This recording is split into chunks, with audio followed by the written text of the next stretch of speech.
the early hours of July 7th, 2025, it felt as though the entire island of Taiwan was being crushed by a giant hand of nature. The hand had a name, Super Typhoon Danas. Forming over the Philippine Sea, it rapidly intensified, its speed and wide-reaching impact making it uniquely dangerous. Just before midnight, the eye of the storm made landfall in Budai Township, unleashing a fury that the nation had not seen in decades. Wind gusts reached 137 kilometers per hour, a force typically reserved for the most intense storms on record.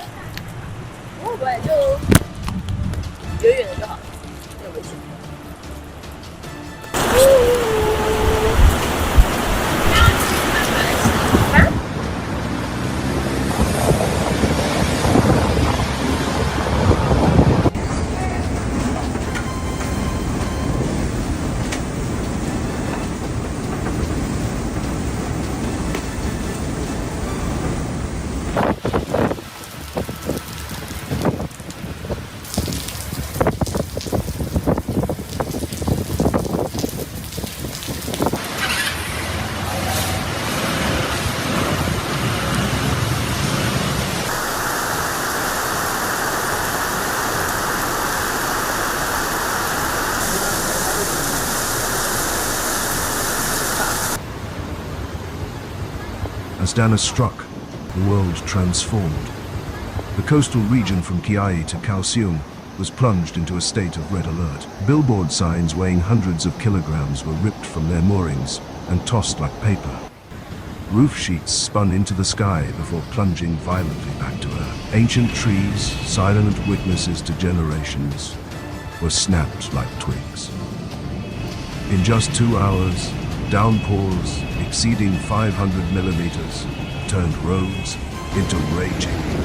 The storm's dense cloud band stretched for hundreds of kilometers, blanketing almost the entire territory for more than 18 hours.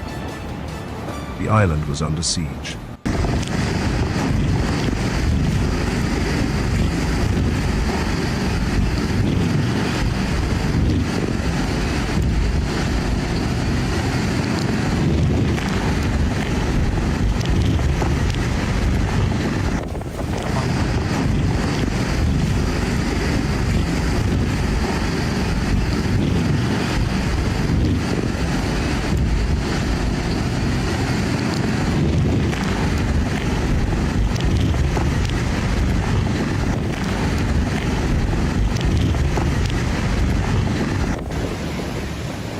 By morning, the preliminary toll was grim. Lives lost, hundreds injured, and over 500,000 households plunged into darkness. Thousands were evacuated from areas at high risk of landslides, where entire hillsides, saturated with record-breaking rainfall, suddenly collapsed like a wave of earth, burying roads and vehicles in an instant. The numbers told a story of widespread devastation, of a powerful nation brought to its knees by the wrath of nature.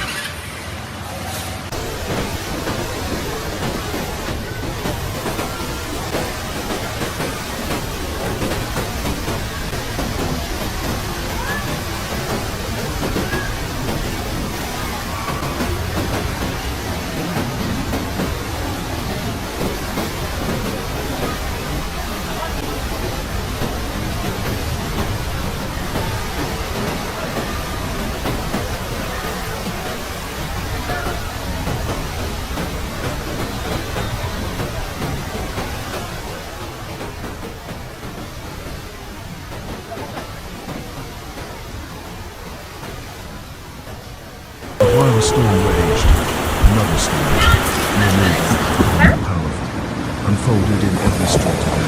It was a story of solidarity and the unyielding resilience of Taiwanese people. As the grid failed, 147 power engineers worked through the night, their faces whipped by the wind, battling to restore the power grid. They did not rest, did not retreat. As one technician in Taiwan tearfully said, "We're not just repairing electricity, we're keeping the lights of hope alive."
This spirit of defiance echoed across the island. In the fishing village of Budai, fishermen voluntarily rowed their boats into danger to evacuate the elderly and children before the storm hit. In Pingtung, a guest house owner opened her doors for free to dozens of strangers, turning her lobby into a makeshift cinema for evacuated children. "We can't stop the storm," she smiled, handing a warm meal to a guest. "But we can make it less frightening." It's countless small, quiet acts that began to build a stronghold no storm could topple. In Tainan, an image of 5 young men, strangers to one another, using homemade ropes and a handsaw to rescue a car pinned beneath a fallen tree, became a national symbol. In that moment of crisis, they were not strangers. They were family.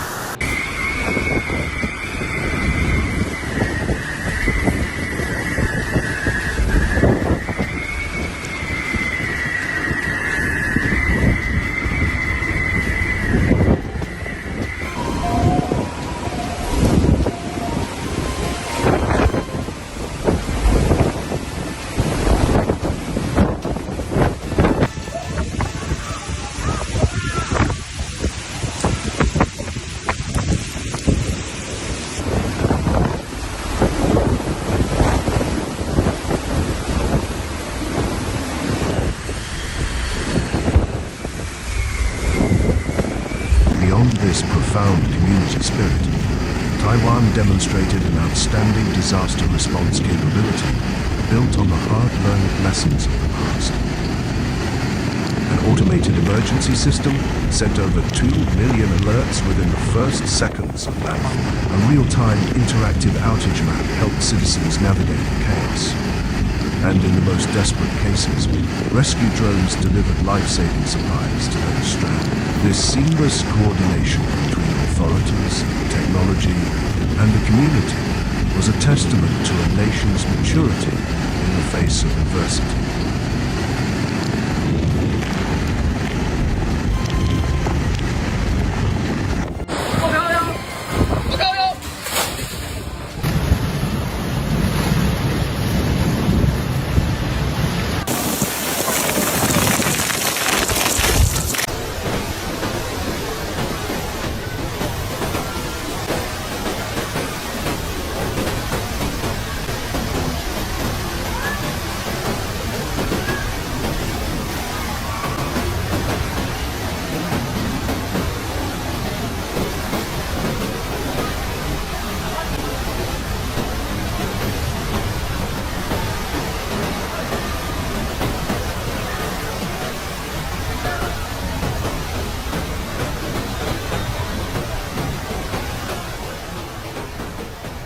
As the first rays of sunlight finally broke through the clouds, they illuminated a landscape of ruin, but also a people infused with a renewed energy. The sound of chainsaws clearing fallen trees harmonized with the sound of children reciting lessons in makeshift classrooms. Though mud still covered the streets, the fear in people's eyes had been replaced by determination and pride.